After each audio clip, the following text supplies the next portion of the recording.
गद्दार निकले कोरियाई सैनिक, पुतिन ने किया कोर्स ऑर्डर। आखिर राष्ट्रपति पुतिन से ऐसी क्या चूक हुई कि पश्चिमी रूस के कुर्स्क में एक बार फिर से उत्तर कोरियाई सैनिक बाजी पलटने लगे हैं? क्या कुर्स्क में मौजूद उत्तर कोरिया के सैनिकों ने रूसी सेना से गद्दारी शुरू कर दी है, या फिर वाकई में किम के सबसे माहिर सैनिक यूक्रेनी सेना का मुकाबला नहीं कर पा रहे? हम आपको लगभग 1080 दिन से चल रहे इस यूक्रेन जंग में 3 ऐसी खबरें दिखाने जा रहे हैं जिससे साबित होता है कि रूस यूक्रेन जंग अब और तेज होने जा रही है। हम आपको ये भी दिखाएंगे कि रूसी सैनिकों ने 24 घंटे के भीतर ही यूक्रेन के दक्षिण पूर्वी जापोरेजिया क्षेत्र में कहां-कहां 400 से ज्यादा जमीनी और हवाई हमले किए हैं।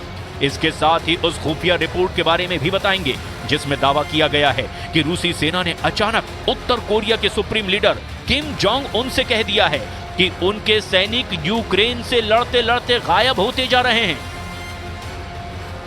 देखिए यूक्रेन युद्ध की वो भीषण जंग जिसने जंग के सारे रिकॉर्ड तोड़ दिए। लगभग 12,000 उत्तर कोरियाई सैनिक रूस की तरफ से यूक्रेन पर अक्टूबर 2024 से लगातार भीषण हमले कर रहे हैं। हैरानी की बात तो यह है कि महज 45 दिन में यूक्रेनी सेना को बर्बाद करने वाले रूस और उत्तर कोरिया के सैनिक अचानक 4 महीने बाद यूक्रेन से जंग हारने लगे हैं। दावा तो यहां तक किया जा रहा है कि रूसी सेना को शक है कि उत्तर कोरिया के सैनिक मुख्य मोर्चे से भाग रहे हैं। उत्तर कोरिया के कट्टर दुश्मन दक्षिण कोरिया की खुफिया एजेंसियों का दावा है कि किम जोंग उनके बेहद खतरनाक लड़ाके अचानक युद्ध के मैदान से गायब हो रहे हैं। कोरियाई सैनिकों को रूसी सेना का कवच माना जा रहा था, लेकिन अब अचानक कोरियाई सैनिकों का कवच रूसी सेना के लिए कोड़ बनता जा रहा है। दक्षिण कोरिया की नेशनल इंटेलिजेंस सर्विस यानी कि NIS ने एक जबरदस्त खुफिया रिपोर्ट में उत्तर कोरिया के सैनिकों पर बहुत बड़ा खुलासा कर दिया है। दक्षिण कोरिया की NIS का दावा है कि इस हफ्ते उत्तर कोरिया के सैनिक रूस की तरफ से जंग नहीं कर रहे हैं। दावा तो यहाँ तक किया गया कि पश्चिमी रूस के कुर्स्क इलाके से अचानक रूसी सेना ने अब उत्तर कोरिया के सैनिकों को रहस्यमय तरीके से गायब करना शुरू कर दिया है। दक्षिण कोरिया की खुफिया एजेंसी NIS का यहां तक दावा है कि मध्य जनवरी से अब तक एक भी उत्तर कोरियाई सैनिक रूस की तरफ से जंग नहीं कर रहा है। कुछ रिपोर्ट्स में यहां तक दावा किया गया कि परेड ग्राउंड में चीखने और दहाड़ने वाले उत्तर कोरिया के सैनिक जंग के मैदान में भीगी बिल्ली बन गए हैं, जिसकी वजह से रूसी सैनिक भी बड़ी संख्या में मारे गए हैं। और अब तो हालात ये हो गए हैं कि अहम मोर्चों पर जंग कर रहे उत्तर कोरियाई सैनिकों को ऐसे 270 मोर्चों से हटा दिया गया है। हम आपको ये भी बता दें कि रूसी सेना ने महज 45 दिन में यूक्रेनी सेना से कुर्स्क इलाके का 63% इलाका दोबारा छीन लिया है, लेकिन डरपोक उत्तर कोरिया के सैनिकों की वजह से यूक्रेन ने दोबारा कुर्स्क इलाके पर कब्जे शुरू कर दिए हैं। राष्ट्रपति पुतिन ने भी कुर्स्क को लेकर के बड़े ऑर्डर देने शुरू कर दिए हैं।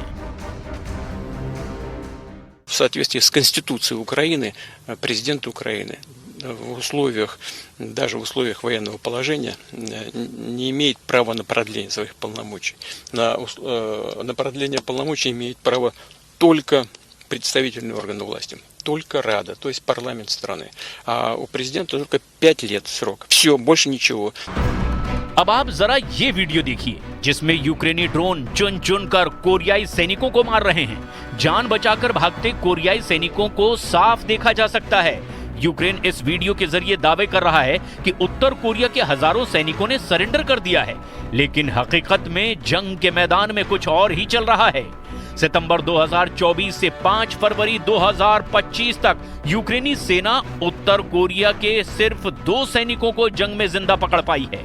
वीडियो में आप देख सकते हैं दोनों सैनिक यूक्रेन के एक हॉस्पिटल में लेटे हुए हैं। हालांकि रूस का दावा है कि ये कोरियाई सैनिक नहीं हैं, बल्कि रूसी मूल के कोरियाई सैनिक हैं, यानी उत्तर कोरिया के सैनिक पहले बन चुके हैं। अब पता चला है कि कोरियाई सैनिक पकड़े जाने की स्थिति में खुद को बम धमाकों या फिर गोली से ही उड़ा रहे हैं। इसका खुलासा उत्तर कोरिया के जाने दुश्मन दक्षिण कोरिया की राष्ट्रीय खुफिया सेवा यानी NIS ने किया है। भगोड़े निकले कोरिया के सैनिक, लड़े कम चिल्लाए ज्यादा। दक्षिण कोरिया के अधिकारियों का दावा है कि रूस के तरफ से यूक्रेन के खिलाफ जंग कर रहे हैं उत्तर कोरियाई सैनिक और पकड़े जाने से बचने के लिए वो अपनी जान ले रहे हैं। हम आपको बता दें कि यूक्रेन और दक्षिण कोरिया ने दिसंबर 2024 और जनवरी 2025 में कहा था कि किम जोंग उन ने यूक्रेनी सेना से लड़ने के लिए दक्षिणी रूस में लगभग 10,000 से 12,000 सैनिकों को भेजा है। दक्षिण कोरिया की राष्ट्रीय खुफिया सेवा यानी NIS का दावा है कि उत्तर कोरिया के अधिकारियों का अपने सैनिकों को साफ आदेश है कि पकड़े जाने पर वो अपनी जान दे दें। दक्षिण कोरिया की NIS का दावा है कि एक उत्तर कोरियाई सैनिक ने पकड़े जाने से बचने के लिए खुद को ग्रेनेड से उड़ाने की कोशिश की और जोर से चिल्लाया, जनरल किम जोंग उन। लेकिन इससे पहले कि वो अपनी जान ले पाता, उसे गोली मार दी गई। जापानी समाचार एजेंसी क्योडो न्यूज ने यूक्रेनी सरकार और दूसरे अधिकारियों के हवाले से कहा है कि सैनिक पकड़े जाने से बचने और पहचाने जाने से बचने के लिए अपने चेहरे के पास ग्रेनेड विस्फोट कर रहे हैं। यूक्रेन के विशेष अभियान बल यानी कि SOF ने युद्ध के मैदान की फुटेज जारी की है। रिपोर्ट्स के दावे के मुताबिक अब तक 4,000 कोरियाई सैनिक मारे गए हैं। हालांकि राष्ट्रपति ज़ेलेंस्की अब भी दावा कर रहे हैं कि कोरिया के सैनिकों का अचानक जंग के मैदान से गायब होना पुतिन की सोची समझी गहरी साजिश है। राष्ट्रपति ज़ेलेंस्की का दावा है कि उत्तर कोरिया अगले कुछ हफ्तों में ही 25,000 कोरियाई सैनिकों को युद्ध के मोर्चे पर भेज रहा है, जिसको लेकर पुतिन और किम के बीच में समझौता भी हो गया है।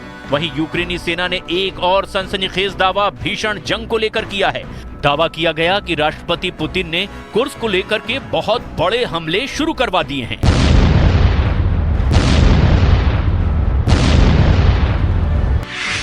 ज़ापोरिज़िया में रूसी हमले, कुर्स्क में यूक्रेन का पलटवार।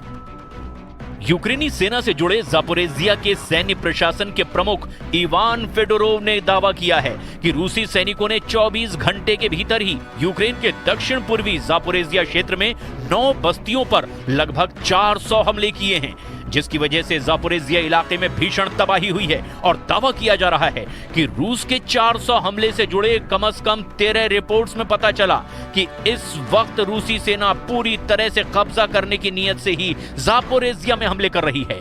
हालांकि यूक्रेनी सेना का दावा है कि उसने पश्चिमी रूसी कुर्स्क क्षेत्र में 6 महीने की लड़ाई में 900 से ज्यादा रूसी सैनिकों को पकड़ लिया है। यूक्रेनी सेना का यह दावा है कि उसने रात भर रूस के क्रास्नोडार इलाके में जमकर हवाई हमले किए हैं, जिसकी वजह से रूस के इलाकों में भीषण आग लगी है। हालांकि रूसी सेना पिछले 10 दिनों में यूक्रेनी सेना पर बेहद भारी साबित हुई है।